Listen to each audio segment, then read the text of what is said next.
after watching the video. It's a lot what I talked about after the game. They are a very, very good football team in all three phases. Offensively, they controlled the line of scrimmage. The quarterback made some great throws. They had some really good catches that they made. The receivers were fast. And then defensively, their front four are very dominant players. Had speed at linebacker. Even the ball that Seth caught and ran down looked like it was going to be a touchdown. Their linebacker caught him from behind. And then they're very experienced, so they were difficult to knock off the line of scrimmage. And then special teams wise, we gave up some big returns. A couple of them we had guys right there to make tackles. We weren't able to make the tackles, so we needed a better job of tackling in space on special teams. As far as our offense goes, we have to establish a running game. We're looking for an identity. We went into the game thinking we had that. They did a good job of shutting it down, different pressures to shut it down. Also, we got to find out who our running back really is. I thought Trey did some good things out there, but he actually got injured and didn't finish the second half. So we'll have to see what his status is. It was exciting to see Hassan get in and see his speed on kickoff return, and obviously we've got to, you tried to get through the first game and not have too many freshmen out there, but we're going to have to get him in. Hawkins was in a situation where he wasn't available for the game.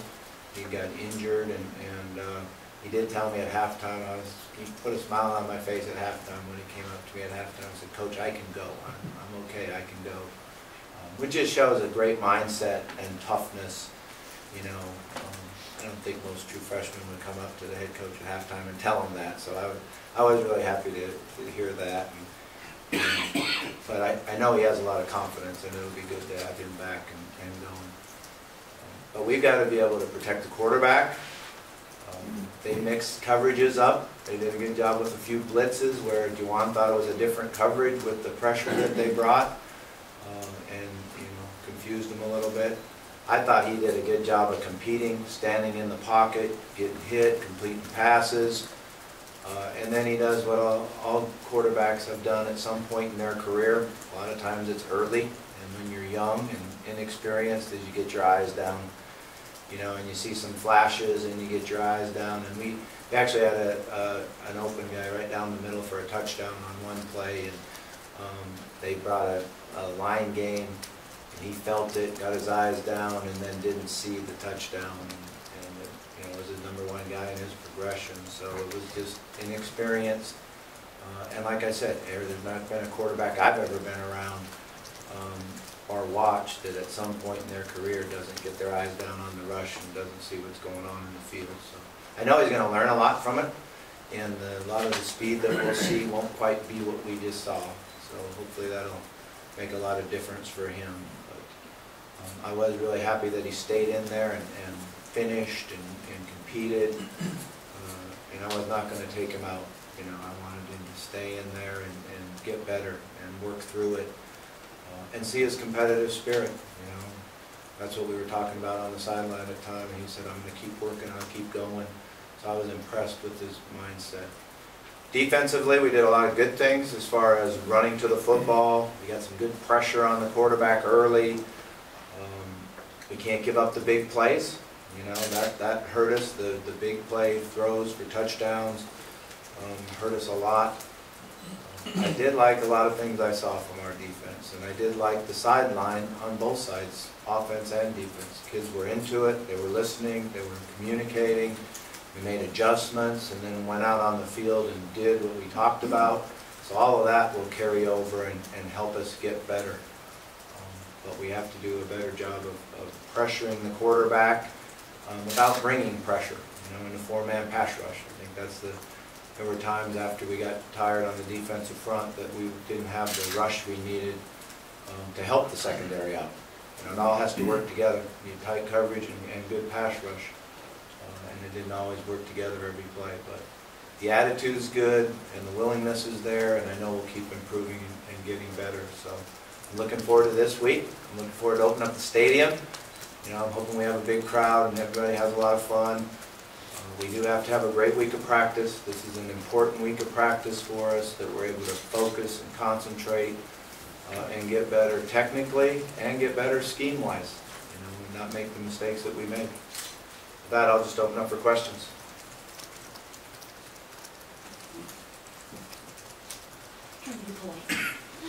Back to Jawan, for our viewers who may not understand what you mean, when you said his eyes, he had his eyes down, what do you mean when you say that? Yeah, what happens with a quarterback is when you drop back to pass the ball, you got to keep your eyes up and see the secondary. Or in every pass play, what we do is we have somebody that we hold and then somebody that we keep. So like on a simple curl play, he'll come back and he'll try to hold the linebacker by keeping his eyes straight ahead for 3 steps. And then the last 2 steps, he'll look at the flat curl defender and key him. If he's in the curl, I'll throw it to the guy in the flat. If he's in the flat, then I'll throw it to the curl. When you're experiencing some pressure and you get hit and they're bringing guys different places, which they did a lot of, there's a time when all of a sudden that pass rush comes and the different colored jersey flashes in front of you and your eyes go down to the pass rush. So I don't hold anybody and I don't key anybody. Basically, I start playing blind. And that has happened to every quarterback I've ever coached. The number one thing they have to do is understand it and then get over it. So and I know that he'll see it, he'll know it, and he'll say, I can't believe I missed the touchdown right down the middle. But it's hard to see it when you're looking at the pass rush. You mentioned a little after the game about when Jonathan went out, it was so early. Not that was an effect in the score, but just the guys looked at him, do they not? And how big of a loss was that early in the game for the defense? Yeah, it's a good loss. He's been a young man that's really tried to be the leader in a number of ways. By example, playing hard, taking more pride and running full speed to the ball, which really showed up in practice, which I thought was a huge step for him.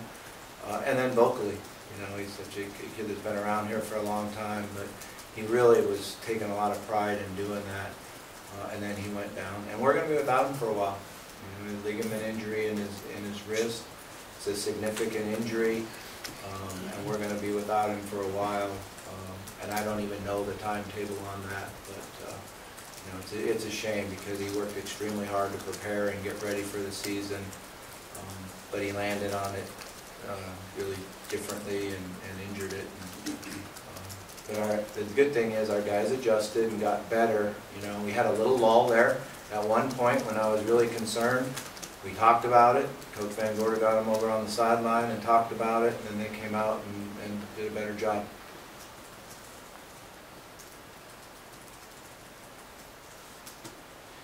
Coach, do you know about Cornelius' surgical status yet? Yeah, he should be good to go. He got hit in the hip, and I saw him yesterday in the locker room, and he's been working out this morning. He should be good to go. This week. Mm-hmm. And the special teams, you had the kickoff for a touchdown, and some gave up some long punt returns too. What did you see that you need to do better there? And I know Coach Planakis was a big special teams coach for you. How have you adjusted with that? Yeah, we're handling it with the staff. Everybody's coaching on it. Everybody's coaching a particular guy on it. On the kickoff return, the first thing is we got to kick the ball better. He slipped and almost fell down as he was kicking the ball, so it ended up being a line drive and didn't give us an opportunity to cover real well. We did a pretty good job of adjusting to it, and then we missed 2 tackles right in the hole. The 2 guys that were there, I don't know if they knocked each other off, but we missed the tackle. He made a great run. You can't take anything away from him because he made a great run and stayed on his feet, got it in the end zone. But we didn't do a good enough job. The punt returns hurt us, and again, some of it is the placement of the punt. And then they did a good job of holding us up, and they were getting us at the line of scrimmage and holding us up and not letting us get down the field. And we have to do a better job of understanding what they're doing and freeing each other up. That's part of punt return, is being able to pick for each other and free each other up when they're not rushing, when they're just holding up at the line of scrimmage, and that hurt us a little bit. With the other running backs, what did you kind of see? You mentioned Trey a little bit. What did you see with the other guys, with Colin and Dane?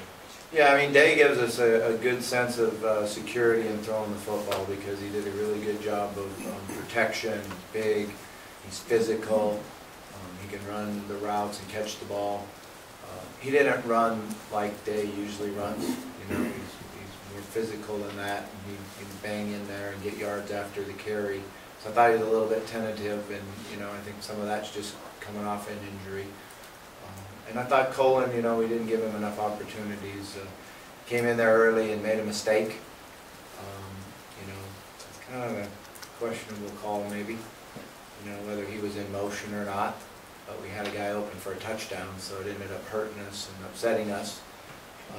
So we probably got him out of the game too soon maybe and didn't give him enough chances. But hopefully he'll get back and get his opportunities here in the next couple of weeks and get going. How much do you focus on the film from this last game, and how valuable can it be? Yeah, I mean, we focus a lot on it. You know, it's a little bit different schedule for us because we're out of school today. So normally when we're at this meeting, we've already had our video with our players and our meetings and everything. But we got back late, really late. You know, plane issue late, like 6:30 a.m. late. You know, I should have moved my TV show back, I think, but they didn't. So, you know, so we haven't watched it with our players yet. Normally I've already done that in practice on Sunday night, but we'll come back this afternoon at 5 o'clock and have a team meeting and then special teams and then watch it with the positions. And then we'll go out on the field and get a little bit of work in, get the legs back, get the soreness out, and start our normal week on Tuesday. How do you find a balance between wanting to review what happened and not hurting confidence moving forward? Yeah, you know, I've always believed the way you have confidence, play well. You know, do things right. Go ahead. So we're going to, like, face it, man. We're going to watch the video. We're going to show what we did well, what we didn't do well. I think the biggest thing for an athlete is to be able to look in the mirror when I didn't do what I'm supposed to do, or I didn't display courage like I'm supposed to display courage, and I can look myself in the mirror and admit it. Then I have the ability to overcome it. So we're going to, you know, they have to be their first worst critic. That's what I always tell them. As a player, you've got to be your worst critic. You've got to go in and see the video and understand what you did, what you didn't do, and be hard on yourself. And then the coach probably will be too. He's just following in line with the player. Bob, you kind of just answered it, but this is the kind of game that can shake confidence or spirit of a team. Is that something that will take some time to figure out whether it's a concern for this group? Actually, I'm not concerned about that, you know, because of the way they were on the sideline and the way they kept playing and competing, and the fact that we had some success at the end. You know, I'm not concerned about that. I didn't see it in the locker room after the game. I think what we need to see is, you know, how we can improve and do better and be more consistent. You know, it was truly a team loss. You know, we gave up things on defense, we did things on offense that didn't help us win, and we gave up things in special teams. So it's like, you know, they see that we have to do it together. And I think they'll see that on how, you know, much closer they really actually were than the score, because, you know, we gave them points in all three phases. Can you give us just a little on Indiana State? Obviously, we know virtually nothing about them. Yeah, you know, I watched their video. They do a really good job of coaching. Their defense is very well coached. It's a good game for us in the fact that they're going to run a lot of different pressures and bring guys, and you know, they don't just sit there and play base defense. So that's good. That'll help us get better, help our quarterback have to handle all that. Offensively, they went to kind of a zone read. They got a quarterback that's tall and can run. They didn't throw the ball a lot, but he threw it pretty well when he did throw the ball. So I think it'll be a good game for us. But I was impressed with how well they were coached. Who needs to step into Grenard's position? Who do you see there? Yeah, I mean, we got to do it with a lot of guys, but you know, Peterson really needs to step up and do a good job. He's very, very talented. You know, I don't think we've touched his talent yet as far as his production. You know, you're talking about a big guy that's 250 that can run 4.5 40 and is extremely strong. So we've got to get him more time, and he's got to produce and get it going. You know, Derek Dorsey came in the second half and played some defensive end for us to the tight end side. He did a good job. Really good against the run and used his hands well, and he really helped us in the second half get through not having Jonathan out there. You on defense, Brian has played a lot of 4-3, coached a lot of 4-3 in the past, but it seemed like you played more 4-2-5 with the nickel in there. You got to see your defense for the first time. Were there positives that you took away, and what do you want to see? Yeah, a lot of positives. Like I said, we ran to the ball well, we blitzed well, and we had the line movement for the things that we were supposed to do with it. We got to eliminate the big play. That's the biggest deal. And really, when you talk about a 4-3 defense, the 4-3 also means nickel. So what you have is you have two linebackers who are going to play all the time, and then the other linebacker you put like a nickel Sam or nickel Will, so that's interchangeable on the calls. The defense doesn't change just because they have three wide receivers out there. That's really what nickel comes to play, is because they're playing with 3 or 4 wide receivers. So, and most of the country's doing that nowadays. I think our study from last year was 82% of the plays were what we call 11 personnel, which is 3 wide receivers in the game against us a year ago. So that's a very high percentage. It used to be like maybe 40% a long time ago. Did you see, there's a little thing, you mentioned the kickoff, you didn't like the direction of the kick. Blanton has done kickoffs usually for you. What was the reason for that change? Yeah, he did a great job in camp. He was kicking the ball, Evan was kicking the ball really well, getting a good hang time. Blanton did come in and had one good kick for us, as long as they didn't return it. That was the good thing about it, because it was kicked to the wrong side of the field, and if they would have returned it, we'd have had some issues. So we have to improve on all of that. But the other thing I really felt with Blanton last year is, at the end of the year, if you remember, we didn't kick the ball really well into the end zone, and did he wear out and wear down. So we were trying to really work Evan in, kickoff guy, and he just has to carry it from practice to game. He can do it. He's got the timing, he's got the leg, he has the hang time and the direction we need. Sometimes when you're inexperienced, it's just getting in that first game and doing it.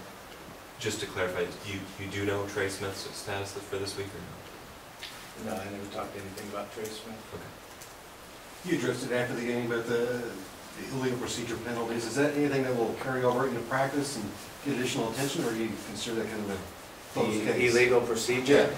Yeah, I mean, we try not to have any illegal procedures, and those are the penalties that hurt you. They're forced. We had a number of those. The illegal procedure, and then the 2 unsportsmanlike.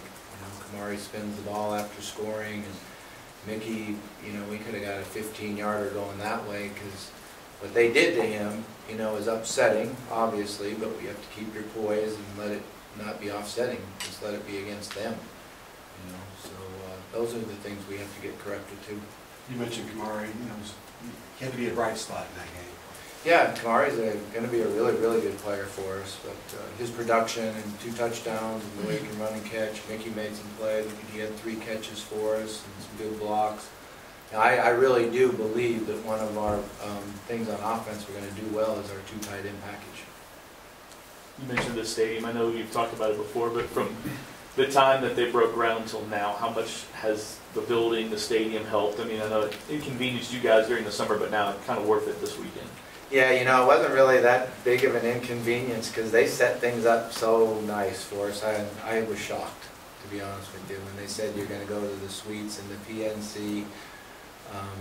We came back from the bowl game and everything was moved in, and it was nice. We all had offices in the suites, and we set up meeting rooms, and they had some drapes hung, but it worked out way better than I could have ever imagined. And then when we moved back over here, people have been working nonstop. The one thing that you have to learn to do is be able to focus and concentrate on what you're doing with loud noise out there. Whether it's the drilling and the cement. Yesterday it was, and it was hard yesterday because there was a little bit of lack of sleep. They had this generator outside my office, and it was going the entire day. And I'm not sure if they would have ran it if we'd have won the game. I think it was like, you know, we lose, run the generator. They got back at me. Can I ask you a rules question on the roughing the passer call on Dorian on that first touchdown? Yeah. Did they claim he went after his knees or what? Yeah, he went low, and he hit him low, and you know, I didn't have any complaint about that.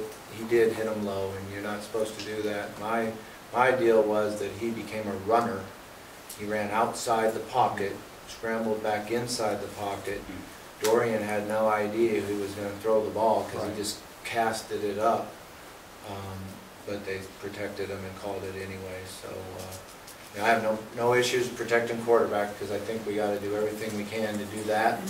But you know, sometimes for a defensive player, with the quarterback's running the football, he's no longer a protected player. And that rule is to protect the passer. Yeah. I thought he was no longer a passer, is what I was trying to ask the official really nicely. Jody said you weren't asking very nicely. Actually, I like that official. I was pretty good. Thank you. Appreciate it. Thank you.